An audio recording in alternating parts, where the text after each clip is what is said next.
दोस्तों, आपने इतिहास से संबंधित खूब कहानियां सुनी है और कई राजाओं के बड़े रोचक किस्से हमें सुनने को मिलते हैं।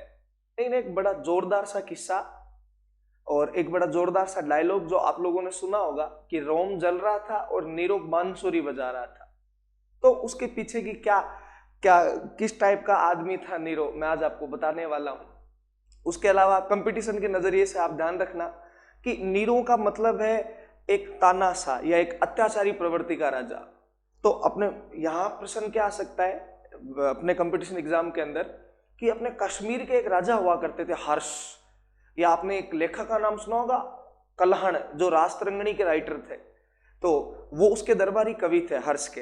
भारत का नीरो, कश्मीर के राजा हर्ष को कहा जाता है। अब देखो नीरो कौन था।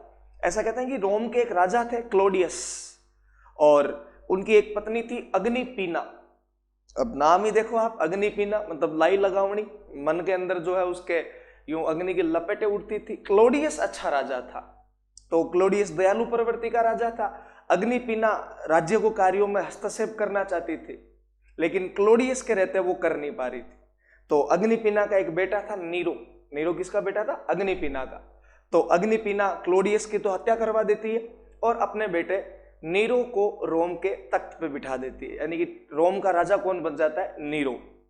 अब स्टार्टिंग में ऐसा कहा जाता है कि जो अग्निपीना, जो नीरो की मम्मी होती है, वो ही रोम का कार्यभार संभालती है।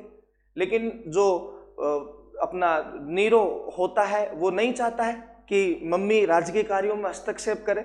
वो स्वतंत्र तौर पे जो है एक राजपाट करना चाहता है। आपने और सुना होगा एक ऐसा राजा जिसने अपने शौक के लिए पूरे रोम को जला दिया था। रोम जल रहा था फिर भी बांसुरी बजा रहा था। आज भी जहां पे कोई नेता या किसी देश का प्रतिनिधित्व, राष्ट्रपति, प्रधानमंत्री जब जनता के ऊपर अत्याचार करता है तो ये डायलॉग अपन अक्सर बोल देते हैं, लेकिन इसका अर्थ क्या है? तो देखो, जो नीरो था उसके स्टार्टिंग में 5-1 साल तो यूं बढ़िया से निकले थे, लेकिन बाद में वो ऐसा कहा जाता है कि उसने अपनी मम्मी को भी मरवा दिया था।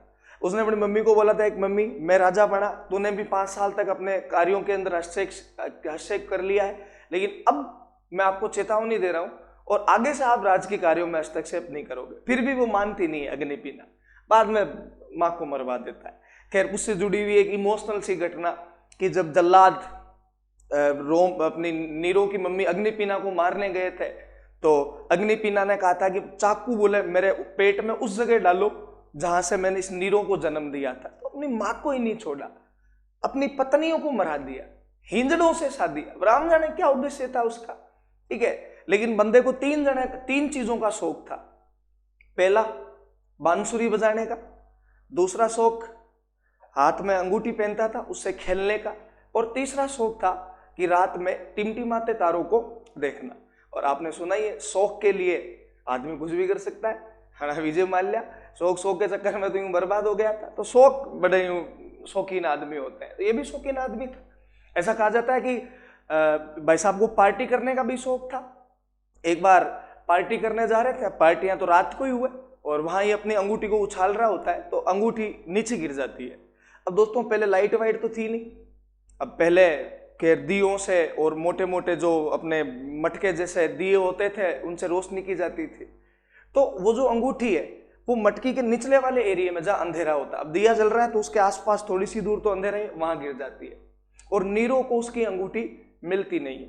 जब नहीं मिलती है तो वो उसको लाइट वाले मैनेजमेंट को बुलाता है, बोले इधर आ रहे, ये लाइटें किसने लगाई? बोल साहब मैंने।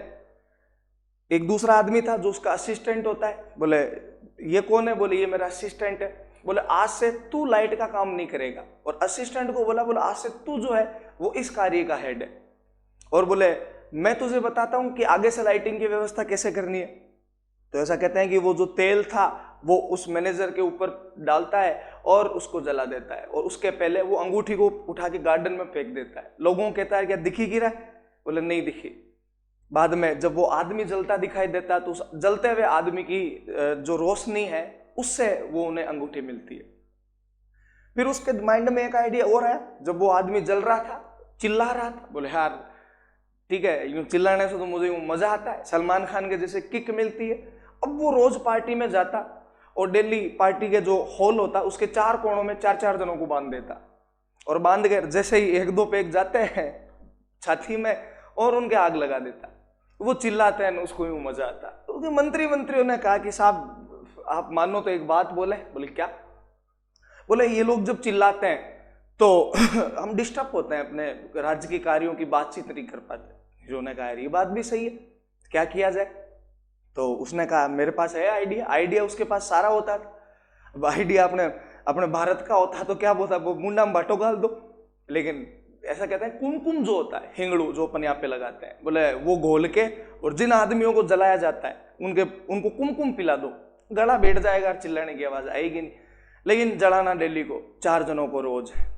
फिर एक बार नीरो अपने महल के अंदर बैठा होता है और जो है अपने सेनापति को बुलाता है। बोले यार ये जो तारे टिमटिमाते देख रहा ना तू, बोले यार वो बहुत दूर है, बोले इनको पास कैसे लेके जाए?